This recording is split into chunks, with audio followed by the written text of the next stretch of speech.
Bonjour mesdames et messieurs et bienvenue dans votre nouvelle émission Côte Barre. Sulfureuse, femme de poigne, femme au grand cœur, chaleureuse à souhait, la qualité de première dame offre une palette importante de représentations. Mais qui sont ces femmes au destin unique et que l'histoire ou même la fortune ont désigné pour jouer un rôle bien douloureux à la réalité? Comme nous, Onakami s'est intéressée à la vie de ces femmes d'État, de ces femmes de chefs d'État si belles à nos yeux et pourtant en but à des conflits intérieurs importants. Bonjour Onakami. Bonjour Bintou. Vous allez bien? Oui, ça va. Ok. Avant le débat, nous allons faire une transition avec Première Dame. C'est parti.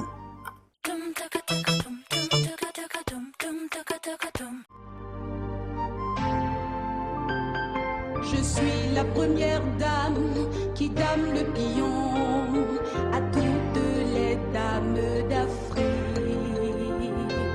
Mais en réalité, ma vie est un cauchemar de tous ces discours, oui j'en ai marre. De tous ces coups d'état, j'en ai marre. De tous ces aides à la cour, j'en ai marre, oh oui, j'en ai marre.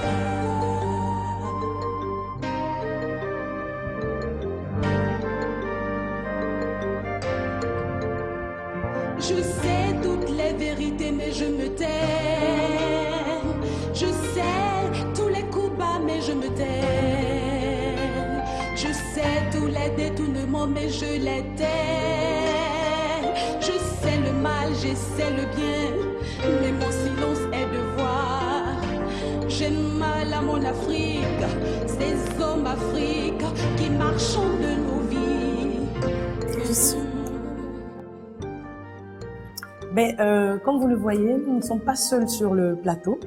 Nous sommes avec Monsieur Agoubi Paul, notre consultant. Bonjour Monsieur Agoubi. Bonjour Bintou. Bonjour Vous allez Onakami. Oui, je vais bien, merci. D'accord. Vous avez écouté la chanson, vous aviez les paroles. Donc, dites-nous, quels sont les grands principes que livre cette chanson? D'abord, j'aimerais vous remercier de m'associer à tout ceci. Je vous remercie d'autant plus et d'autant mieux que cette chanson est vraiment l'une de celles que j'aime ou que j'ai appréciées dernièrement dans l'histoire même des textes que nous avons vus et des œuvres qui sont sorties. Et donc, travailler dessus était un réel plaisir pour moi. Cela dit, cette chanson commence un peu comme s'il s'agissait d'une dédicace que l'artiste veut faire aux premières dames.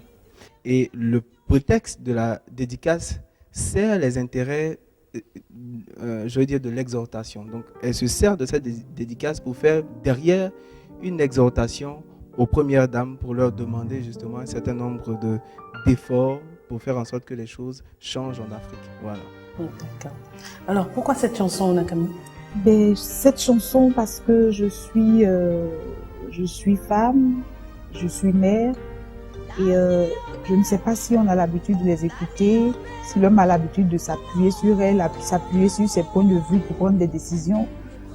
Vous comprenez? Donc quand je vois par exemple ça, c'est difficile. Je me rends compte que c'est difficile d'être première dame et en même temps, je me rends compte aussi que faut pas qu'elle baisse les bras, faut pas qu'elle se censure, mais qu'elle prenne des décisions parce qu'elles sont mères, elles donnent la vie et comme on le dit, la poule voit le lever du jour, mais elle laisse le coq chanter pour dire que quel que soit la carrure de l'homme, quel que soit son comment on appelle ça, ce qu'il a comme poids, il a toujours besoin du point de vue de sa femme. Donc, vous les interpellez Pour sur les le plan interpeller. D'accord. Tout à l'heure, Monsieur Agoubi, vous aviez parlé de dédicace exhortation. L'une ne se retrouve-t-elle pas dans l'autre? Oui, j'aurais pu simplement dire qu'il s'agit d'une exhortation à la réalité. Je vois bien que j'ai été découvert là. Mais, mais il était nécessaire de marquer l'effet de la dédicace, vous allez voir pourquoi. En général, le texte est une exhortation, en général. Et c'est d'autant mieux de le relever que on va se poser la question de savoir, mais pourquoi la préposition est venue, à nous les premières dames, un peu comme si on voulait porter un toast, un peu comme si on voulait faire une dédicace. Pourquoi c'est venu? Parce que j'ai le sentiment que l'artiste a cherché la formule.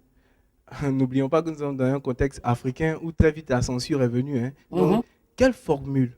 Comment dire ce qui est essentiel pour ne pas être censuré, pour ne pas subir le courroux de l'homme, ici de la femme politique. Et puis aussi, parce qu'on est des Africains, on cherche la bonne parole, la parole qui va aller au cœur.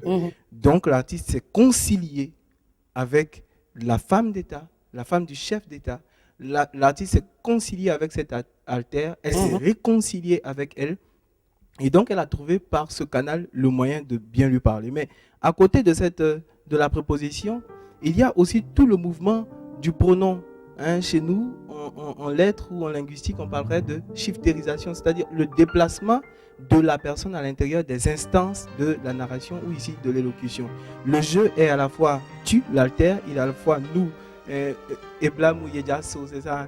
Voilà, que les femmes nous levions. Donc, quand on dit nous, ce n'est pas un autre d'où je ne suis pas. C'est un autre dans lequel je suis. Et elle dit, je suis la première dame d'Afrique. Donc, toute l'Afrique est une seule république, est un seul État dans lequel je suis. Donc, tous ces mouvements, tous ces déplacements font en sorte que ce sont des procédés qui permettent justement à l'autre, à l'allocuteur, à la personne dont on parle et avec qui on parle, à cette personne-là, justement, de bien comprendre et de mieux comprendre et d'accepter aussi ce qu'on est en train de dire. Donc, c'était important d'isoler les deux aspects de la dédicace et puis de l'exhortation. Ok. Mais, Onakami, qui est, ou du moins, qui sont les premières dames? Parce que vous commencez par dire « Je suis la première dame d'Afrique ». Et plus loin dans le texte, vous citez Madame Houphouët-Boigny, Henriette Bédier, Henriette Konan-Bédier, Simone Gbagbo et Chantal Compaoré. Pourquoi vous mettre ainsi face à cette première dame? Bon, pour dire que je ne peux que citer celle-là, parce que je dis au début de la chanson, je suis la première dame. Et comme effectivement, moi je suis artiste et que je ne suis pas épouse d'un chef d'État, donc je m'identifie en même temps en ces femmes-là. C'est des noms que j'ai cités pour dire que voici celles-là qui sont là et qu'effectivement, elles peuvent apporter quelque chose. Elles peuvent aussi aider les enfants à aller à l'école.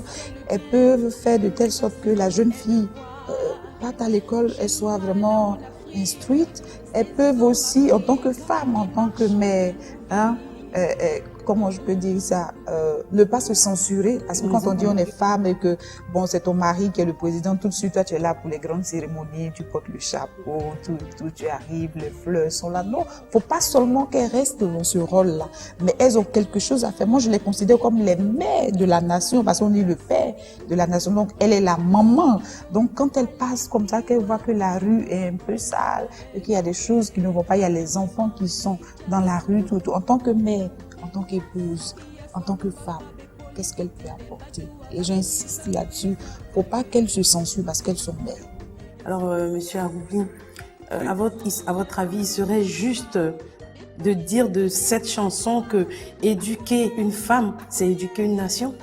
Mais au-delà, je crois que cette formule-là ne présente pas assez bien ce qu'il se passe dans le texte. Quoi que ce soit juste de le dire, que justement à travers ce texte, en éduquant la femme par son rapport, parce que la femme a un rapport intime, un rapport, vous savez que notre histoire humaine en général présente plus l'évolution du côté du matrilinage que d'autres choses, hein, je veux dire. Donc les femmes ont un rapport intime. Je ne vais pas contredire Freud, il ne va pas se retourner dans sa tombe si je dis ça, hein, justement. Un rapport plus intime avec les enfants. Et si ce rapport-là n'est pas correctement établi, ça crée un déséquilibre important. Or, comme les enfants sont les adultes et les hommes de demain, quand on éduque la femme, on éduque par ricochet la nation. C'est très important de le dire. Mais au-delà, ce texte fait quelque chose, je crois, de fondamental. Parce que d'abord, il ne résume pas la femme à un rôle, je dis stricto sensu, d'idéaliser, etc. Mais il la présente dans toute son humanité, dans la complexité de son humanité. La femme, l'épouse, la femme du chef d'État, qui est aussi femme d'État, est interpellée devant son rôle d'être humain tout court. Et on la comprend dans cette qualité d'être humain. Parce qu'on comprend toutes les contradictions qui sont en elle. Je sais les coups bas, je me tais. Je sais les coups d'état, je me tais. Je sais les conflits, je le tais, les détournements, ainsi de suite. Mon silence est devoir. Je sais le bien. Je sais le mal. Je sais le mal. Alors, donc, voyez-vous, c'est l'homme. Je sais le mal. Bien. Je sais le mal et je sais le bien. Vous voyez? Alors, c'est vraiment l'homme qui souffre, l'homme qui est en contradiction. Et pour une fois, l'homme d'État est rencontré par l'homme du peuple, mais par l'entremise de l'artiste. Donc l'artiste nous permet de rentrer dans la vie. Elle a parlé du côté, pour parler aujourd'hui, on parlerait du bling-bling, hein, paillettes, du côté paillettes et tout, des femmes d'État. Mais en même temps, elle nous ramène dans la tragédie des femmes d'État, dans la douleur des femmes d'État. Parce qu'il n'y a pas que ça. Il y a autre chose qu'elle a deviné et qu'elle a vu. Donc ça, c'est très important de le remarquer. C'est pourquoi je dis que cette chanson, par l'écriture, mais aussi par la réalité qui est derrière, c'est véritablement un chef-d'œuvre que je salue au passage. Ok, mais si hors plateau, vous m'aviez exprimé votre vif intérêt sur ce couplet qui est dans le lit du Père de la Nation, notons des notions de vie. Chantal parle à Blaise. Je voulais vous demander pourquoi, mais je préfère en fait poser cette question à Rosette Camille, voilà, pour mieux comprendre ce qu'elle a. D'accord. Mais ici, quand je dis dans le lit du Père de la Nation, quand l'homme dit la nuit porte conseil, vous voyez un peu, il va aller demander conseil à sa femme. Il va aller demander à sa femme, ok, voilà telle situation, qu'est-ce que je fais? C'est vrai que lui va venir devant tout le monde pour tenir un discours, mais c'est la dame qui a donné ses idées, qui a donné aussi son point de vue, qui a donné aussi ses inquiétudes. C'est pour ça que je dis, il n'est pas facile d'être première dame. Il n'est pas du tout facile d'être première dame parce que l'homme, quelquefois, il peut ne pas t'écouter. Il peut ne pas t'écouter, donc ça crée des situations. Mais il faut qu'elle tienne, il faut qu'elle se considère, je dis encore, comme le cou, que l'homme, il est la tête. C'est la direction que tu veux, là. C'est là-bas qu'il va aller. D'accord, mais qu'est-ce que vous pouvez nous dire comme conclusion à cette réflexion? Mais ce que je peux dire comme conclusion, c'est que en tant que femme, les premières dames, elles sont femmes. Elles sont mamans aussi. C'est vrai, elles ont des enfants qui sont un peu en Europe, qui sont bien, tout. Aujourd'hui, il faut qu'elles se sentent comme la Vierge Marie, peut-être par exemple. Parce que c'est elle qui a mis Jésus au monde. Qu'elle intercède auprès de leur mari pour leur peuple, pour leurs enfants que nous sommes, parce que pour moi, elles sont les mamans de la nation. D'accord. Alors nous nous rendons compte que la question de la femme a intéressé l'art en général. La preuve, nous avons une deuxième illustration dans notre seconde rubrique qui est Déco d'art.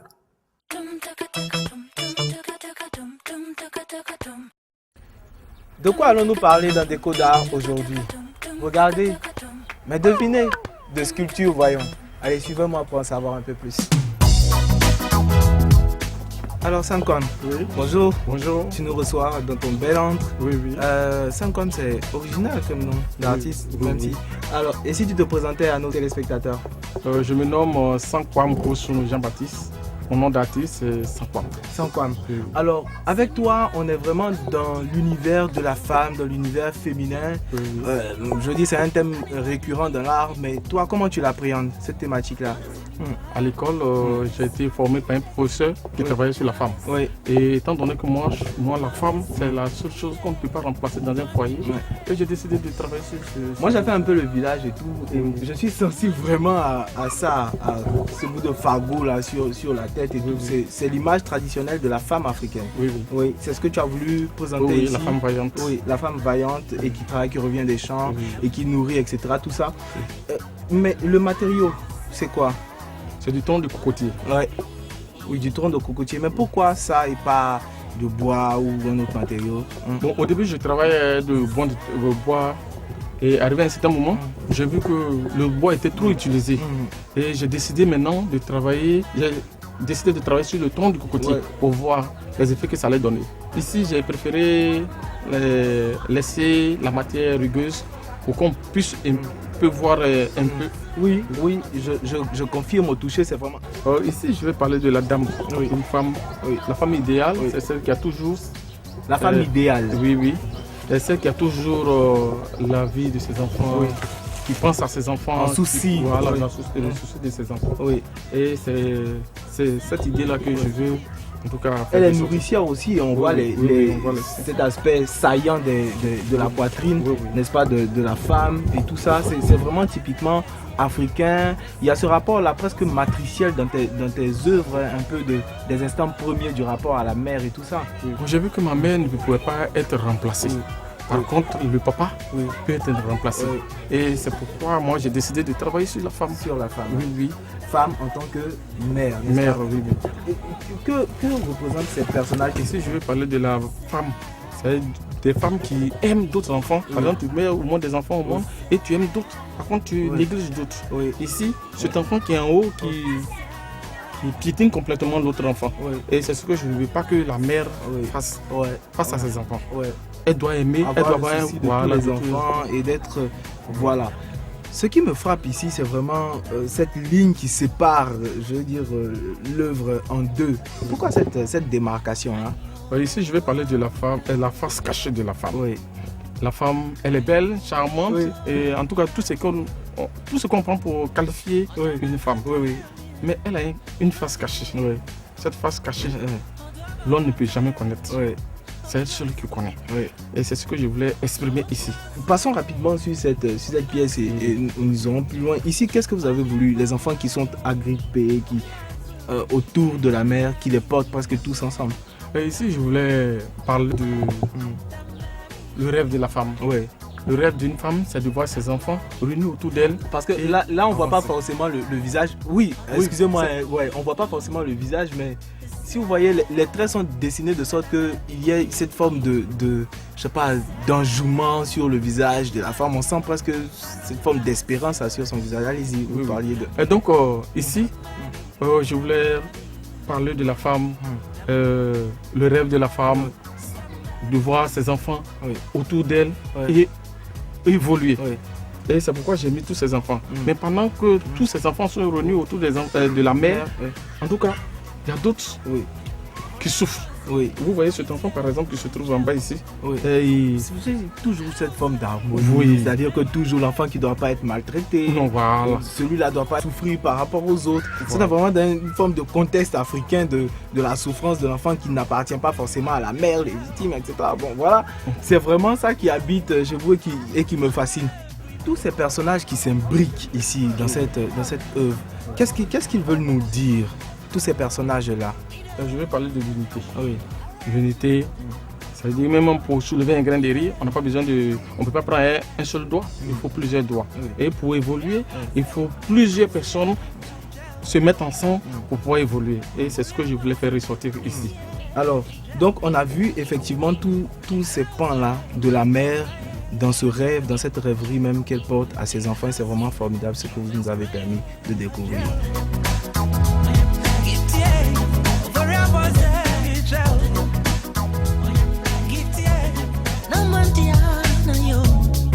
Alors, merci Sankwam pour ce que nous avons découvert avec vous. Déco d'art aujourd'hui, c'est terminé. La suite de Côte Barre maintenant.